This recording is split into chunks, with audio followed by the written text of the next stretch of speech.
ये कहानी सच्ची घटनाओं से प्रेरित है और इसे कहानी सुनने के बाद आप रात में अकेले नहीं रह पाएंगे।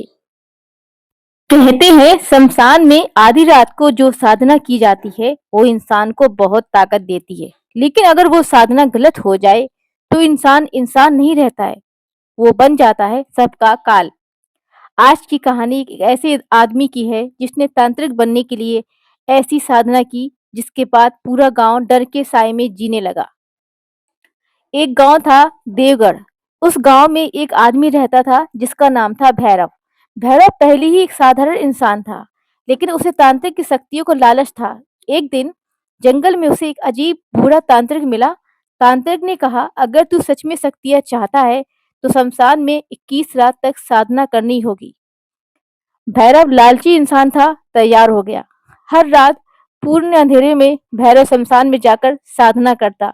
चारों तरफ जली हुई चिताएं, अजीब आवाजें और डरावनी परछाइयां। 21वीं रात अचानक शमशान में अजीब हवा चलने लगी। भैरव के सामने एक काली छाया प्रकट हुई। उसने कहा, तूने हमें जगा दिया, अब तुझे इसकी कीमत चुकानी होगी। उस रात के बाद भैरव बदल गया। उसकी आंखें लाल रहने लगी और गांव में अजीब घटनाएं शुरू हो गई। लोग रात में गायब होने लगे। कई लोगों ने कसम खाकर कहा उन्होंने जंगल में भैरव को हवा में चलते देखा है।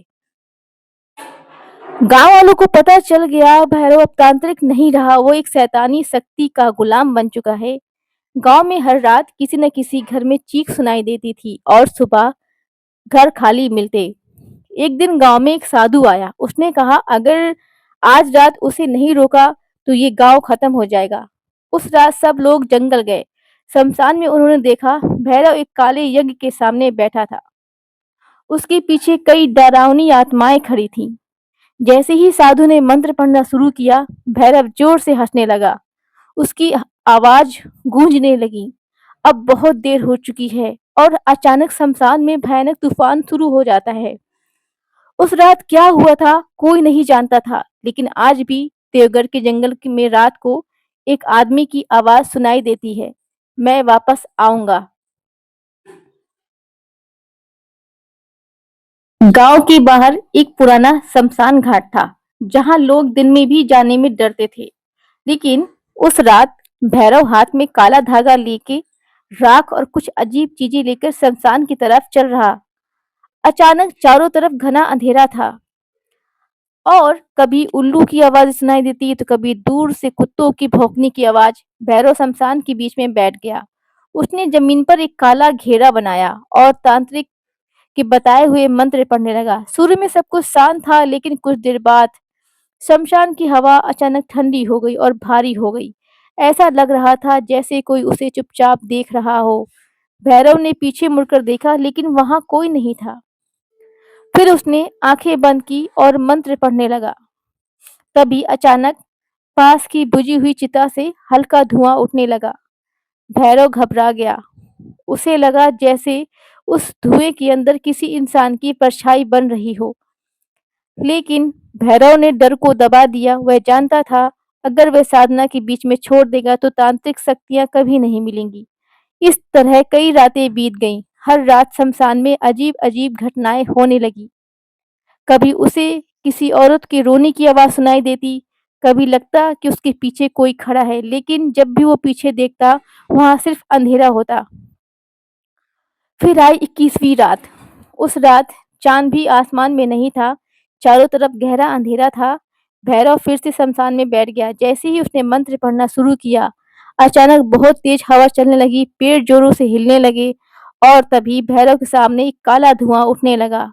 उस धुएं के अंदर धीरे धीरे एक डरावनी छाया बन गई। उस छाया की आंखें लाल थी। उसने भैरव को देखकर कहा, तूने हमें जगा दिया।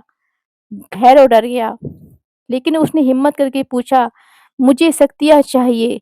छाया जोर से हंसी और बोली, शक्तियाँ मिलेंगी, लेकिन अब तू इंसान नहीं रहेगा। इतना कहती ही शमशान की आग अचानक तेज जलने लगी और भैरव के शरीर में एक अजीब सी काली शक्ति सामने समाने लगी। उस रात के बाद भैरव पहले जैसे इंसान नहीं रहा और असली डर अब शुरू होने वाला था। 21वीं रात्रि के बाद भैरव बदल चुका था।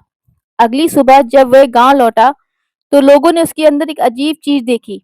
उसकी आंखें लाल थी, चेहरा पहले से ज्यादा डरावना लग रहा था। उसकी आवाज भी भारी हो गई थी। गांव वाले उससे बात करने में डरने लगे, लेकिन असली डर उस रात शुरू हुआ। आधी रात को गांव के एक घर से अचानक चीख सुनाई दी। लोग दौड़कर पहुंचे, लेकिन जब दरवाजा खोला, घर के अंदर कोई नहीं था। बस जमीन पर अजीब काले निशान बने हुए थे, जैसे किसी ने राख से कुछ डरावना चिन्ह बनाया हो। उस रात के बाद हर 2-3 दिन में गांव से कोई न कोई गायब होने लगा। किसी को कुछ समझ नहीं आ रहा था। एक रात गांव का एक आदमी जंगल से वापस आ रहा था। अचानक उसे पेड़ों के बीच एक डरावनी चीज देखी। चांद की हल्की रोशनी में कोई इंसान हवा में खड़ा था। जब उसने ध्यान से देखा तो उसका खून जम गया। वह भैरव था। उसकी आंखें लाल जल रही थी और उसके चारों तरफ काला धुआं घूम रहा था। भैरव धीरे धीरे जमीन पर उतरा और जोर से हंसने लगा। उसकी हंसी सुनकर वो आदमी डर के मारे भाग गया। अगले दिन उसने सारी बातें गांव वालों को बता दी। अब सबको समझ आ गया, भैरव अब तांत्रिक नहीं रहा, वो किसी अंधेरी शक्ति का गुलाम बन चुका है। गांव के बुजुर्ग बोले, अगर उसे रोका नहीं गया तो ये पूरा गांव खत्म हो जाएगा। लेकिन लेकिन किसी में इतनी हिम्मत नहीं थी कि वो भैरव का सामना कर सके, क्योंकि अब वो इंसान नहीं रहा, वो बन चुका था देवगढ़ का काल। और सबसे डरावनी बात ये थी, भैरव अपनी असली शक्ति दिखाना शुरू ही कर रहा था। देवगढ़ में अब डर का माहौल था। सूरज ढलते ही लोग अपने घरों के दरवाजे बंद कर लेते। कोई भी रात में बाहर निकलने की हिम्मत नहीं करता था, क्योंकि सबको पता था जैसी ही रात गहरी होती है भैरव जंगल में निकलता है। और उस रात फिर एक घर से डरावनी चीख सुनाई दी। गांव वाले दौड़कर पहुंचे, लेकिन इस बार जो उन्होंने देखा उसे देखकर सबके पैर कांपने लगे। घर के दरवाजे पर राख से एक अजीब तांत्रिक का चिन्ह बना हुआ था और दीवार पे खून से लिखा था, अब कोई नहीं बचेगा। गांव वाले समझ गए ये सब भैरव का काम है। अब पूरे गांव में डर फैल गया। तभी एक दिन गांव में एक अजीब साधु आया। उसके बाल लंबे थे, माथे पर बड़ी सी भभूति की रेखा थी और उसकी आंखें बहुत तेज चमक रही थी। गांव के बुजुर्ग उसके पास गए और सारी कहानी बता दी। साधु कुछ देर चुप रहा, फिर बोला, जिस शक्ति को भैरव ने जगाया है वो बहुत खतरनाक है। अगर उसे रोका नहीं गया तो ये गांव हमेशा के लिए खत्म हो जाएगा। गांव वालों ने डरते हुए पूछा, क्या उसे रोका जा सकता है? साधु बोला, हाँ, लेकिन आज रात ही। सब लोग डर गए, लेकिन उसके पास कोई दूसरा रास्ता भी नहीं था। उस रात साधु कुछ लोगों को लेकर जंगल की तरफ चल पड़ा। जंगल में गहरा अंधेरा था, हवा बहुत तेज चल रही थी। कुछ देर बाद सब लोग शमशान घाट पहुंच गए और वहां जो उन्होंने देखा उसे देखकर सबके रोंगटे खड़े हो गए। शमशान के बीच में एक बड़ा काला यज्ञ जल रहा था और उसके सामने भैरव बैठा हुआ था। उसके चारों तरफ काला धुआं घूम रहा था और उसके पीछे कई डरावनी परछाइयां खड़ी थी, जैसे कोई आत्माएं उसे घेर कर खड़ी हों। भैरव धीरे से उठा और साधु की तरफ देखकर मुस्कुराने लगा। फिर बोला, तुम मुझे रोकने आए हो? साधु ने शांत आवाज में कहा, तू अभी बच सकता है भैरव, इन शक्तियों को छोड़ दे। भैरव जोर से हंसने लगा। उसकी हंसी पूरे शमशान में गूंजने लगी। फिर उसने कहा, अब बहुत देर हो चुकी है। इतना कहते ही भैरव ने जोर से मंत्र पढ़ना शुरू किया। अचानक आसमान में काले बादल छा गए। हवा तूफान की तरह चलने लगी। पेड़ जोर जोर से हिलने लगे। शमशान की बुझी हुई चिताएं अचानक फिर से जलने लगी। साधु ने भी अपनी आंखें बंद कर ली और तेज आवाज में मंत्र पढ़ने लगा। दोनों की आवाजें शमशान में टकराने लगी। अचानक भैरव की आंख और लाल हो गई और उसके पीछे खड़ी परछाइयां धीरे धीरे आगे बढ़ने लगी। गांव वाले डर के मारे पीछे हट गए। अब ये गांव मेरा है, भैरव ने जोर से चिल्लाया और अचानक शमशान में एक भयानक तूफान उठ गया। उस रात शमशान में क्या हुआ था कोई ठीक से नहीं जानता, क्योंकि अगली सुबह जब गांव वाले वहां पहुंचे तो वहां ना साधु था ना भैरव। बस जमीन पर एक बड़ा जला हुआ काला निशान था। और कहते हैं आज भी देवगढ़ के जंगल में रात के समय कभी-कभी एक आदमी की डरावनी हंसी सुनाई देती है। लोग कहते हैं भैरव अभी भी वहां है और वो अभी भी किसी नई साधना की तैयारी कर रहा है। शमशान में हुई उस रात की घटना के बाद देवगढ़ गांव धीरे-धीरे शांत होने लगा। लोगों ने सोचा शायद साधु ने भैरव को खत्म कर दिया। कई महीने गुजर गए, अब गांव में सब कुछ पहले जैसे हो गया था। लेकिन गांव के बुजुर्ग अभी भी कहते थे, रात के समय जंगल की तरफ मत जाना क्योंकि अभी भी वहां अजीब होता है। एक रात गांव का एक लड़का रमेश अपने दोस्त से शर्त हार गया। दोस्तों ने कहा अगर तू सच में बहादुर है तो आधी रात जंगल में जाकर दिखा। रमेश हंसते हुए बोला मुझे किसी भूत से डर नहीं लगता। और उसी रात वो अकेला जंगल की तरफ निकल पड़ा। जंगल में बहुत गहरा सन्नाटा था, सिर्फ झुंगुर की आवाज आ रही थी। जैसे जैसे रमेश अंदर जाता गया वैसे वैसे हवा ठंडी होती गई। अचानक उसे दूर शमशान की तरफ एक रोशनी दिखाई दी। रमेश हैरान हो गया, वो धीरे धीरे उस तरफ बढ़ने लगा। जब वो पास पहुंचा तो उसकी सांसें रुक गई। शमशान के बीचों बीच फिर से एक काला यज्ञ जल रहा था और उसके सामने एक आदमी बैठा हुआ था। उसकी पीठ रमेश की तरफ थी।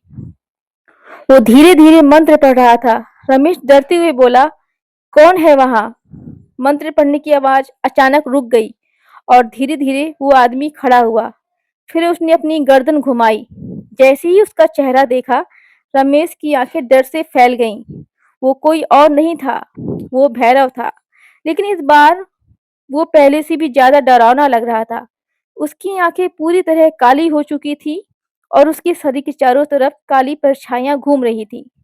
भैरव मुस्कुराया, फिर बोला लोगों ने सोचा मैं खत्म हो गया, लेकिन असली साधना तो अब शुरू हुई है। इतना कहते ही उसके पीछे खड़ी परछाइयां धीरे धीरे इंसानों की शक्ल में बदलने लगी।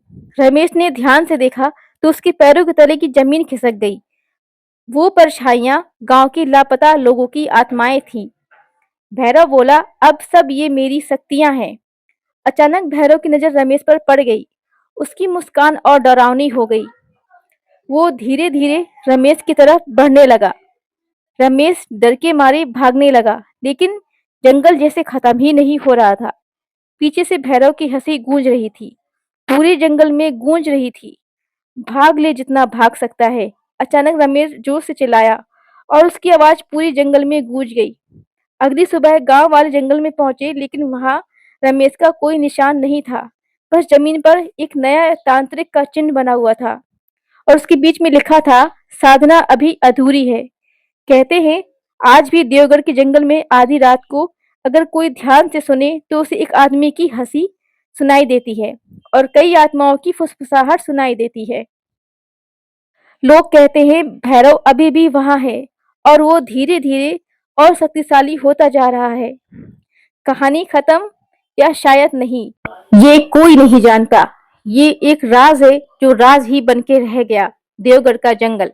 अगर आपको ये स्टोरी अच्छी लगी हो तो हमारे चैनल वीरानी रात हॉरर स्टोरी को सपोर्ट करें, लाइक करें, शेयर करें, कमेंट्स करें और मिलते हैं नेक्स्ट वीडियो में। तब तक के लिए बाय बाय दोस्तों।